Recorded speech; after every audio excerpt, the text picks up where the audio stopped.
तो देखिए भाई, आप सब लोग को एगो पुराना कहानी पहले बताते हैं। जब भाग्यलक्ष्मी DYSO का प्रीलिम्स परीक्षा पास की थी तो हमको कही कि सर हमको एक कलम गिफ्ट कीजिएगा, उसी कलम से हम लिखेंगे। कलम क्या चीज़ होता है वो बताते हैं कि हमारे बर्थडे पर भी हमको एक आदमी कोई कलम गिफ्ट किया है, ठीक है। तो ये जो गिफ्ट है ये एक शिक्षक के लिए बहुत माने बेहतरीन गिफ्ट होता है। तो हम बोले भाग्यलक्ष्मी को कि हाँ, कलम पे मत जाना, जो कलम तुमको गिफ्ट करेंगे तुम लिखना पास कर जाओगी, इसमें आशीर्वाद होगा।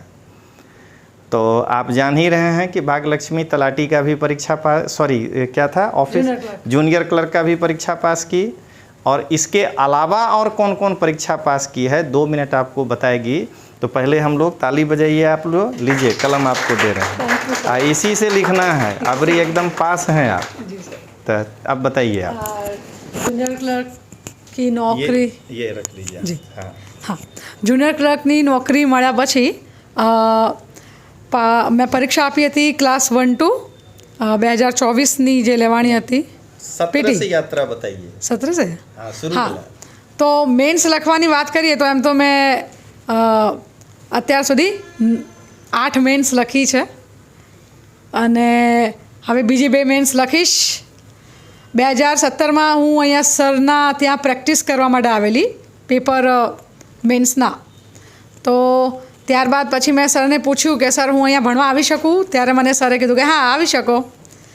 તો ત્યારથી હું સર સાથે જોડાયેલી છું અને મને સમજાવ્યું અહીંયા આવ્યા પછી કે ઓથેન્ટિક બુક્સ વાંચીએ અને રિવિઝન કરીએ એ જ સાચી ચાવી છે સફળતા માટેની।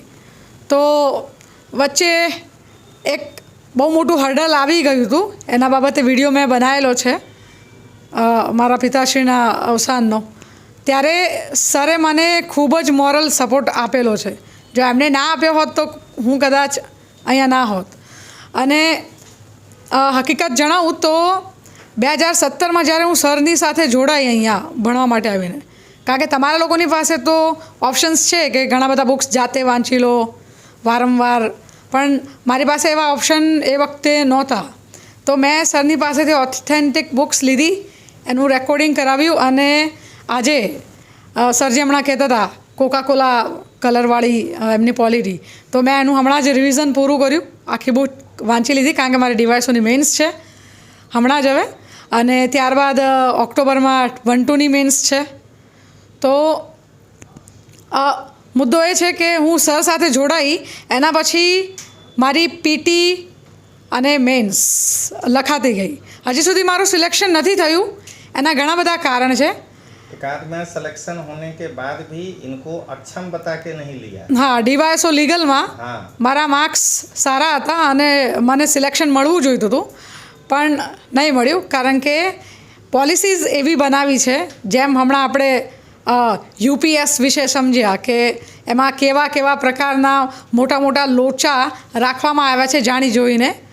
તો એવો એક મોટો લોચો છે અમારી બાબતમાં, અમારી પોલિસીની બાબતમાં, એટલા માટે હજી સુધી મારું સિલેક્શન થયું નથી, પણ હવે સરના આશીર્વાદથી અને મારા માતા પિતાના આશીર્વાદથી થઈ જવું જોઈએ। તો एक आप अपना ये मशीन के बारे में भी बता दीजिए। हाँ, મારી પાસે એક રેકોર્ડિંગ યંત્ર છે, એને એન્જલ કહેવાય। આમ તો એને સક્ષમ EVO E10 EVO 11 જે કહેવાય છો એ કહી શકો, લેટેસ્ટ આવૃત્તિ આવે એ પ્રમાણે।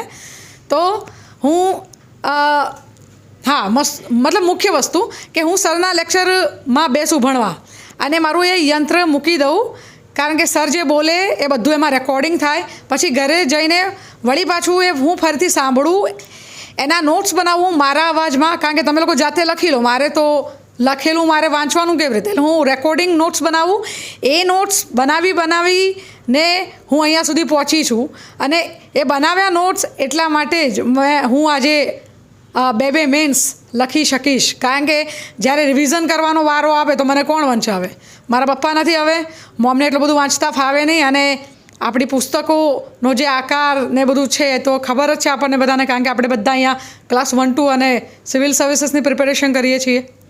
તો હવે મને સરના કારણે જ અને એમના માધ્યમથી જ હું ભણવાની બાબતમાં અત્યારે એટલી સક્ષમ છું કે મારે કંઈ વાંચવું હોય કે રિવિઝન કરવું હોય તો મારે કોઈ બીજાના આધારની જરૂરત નથી. અને हम एक भी दिन मशीन रोके आपका कि क्लास में नहीं रखना है? નહીં, સરે ક્યારે પણ મને રેકોર્ડિંગ કરતાં અટકાવી નથી, કારણ કે સરને એવો પૂરેપૂરો ભરોસો છે અને મને પણ સર માટે અને સરના વચનો માટે એટલો વિશ્વાસ છે કે હું મારી એ વસ્તુ કોઈને નહીં આપું. હા, મારા નોટ્સ હું કદાચ આપી શકું મારા પોતાના અવાજમાં બનાવેલા, પણ સરનું જે રેકોર્ડિંગ હું કરું છું એ હું ક્યારે કોઈને ના આપી શકું. તો એ સરનો આશીર્વાદ જ છે ડિરેક્ટલી ઇનડિરેક્ટલી મારા માટે, કારણ કે એમના કારણે જ. પણ એક બાબતનો રંજ એ છે કે જો થોડી વહેલી મળી ગઈ હોત સરને તો અત્યારે કદાચ તમારા બધાની સામે ક્લાસ 1-2 તરીકે અથવા આઈએસ ઓફિસર તરીકે હોત. પણ કંઈ વાંધો નહીં, અમુક લોકોના ભાગ્યમાં કદાચ મોડું જ ઘણું બધું લખેલું હોય છે. તો લેટ્સ સી. પણ સરનો આશીર્વાદ હંમેશા પરીક્ષા દરમિયાન તો મળતો જ રહે. પરીક્ષા મતલબ નિયુક્તિ થઈ જાય જે કોઈ જગ્યાએ, ત્યારબાદ પણ જ્યારે પણ કંઈ પણ એમના માર્ગદર્શનની આવશ્યકતા પડે તો સર હંમેશા સાથે રહે એવી વિનંતી અને વિશ્વાસ સાથે. ધન્યવાદ અને જય હિન્દ.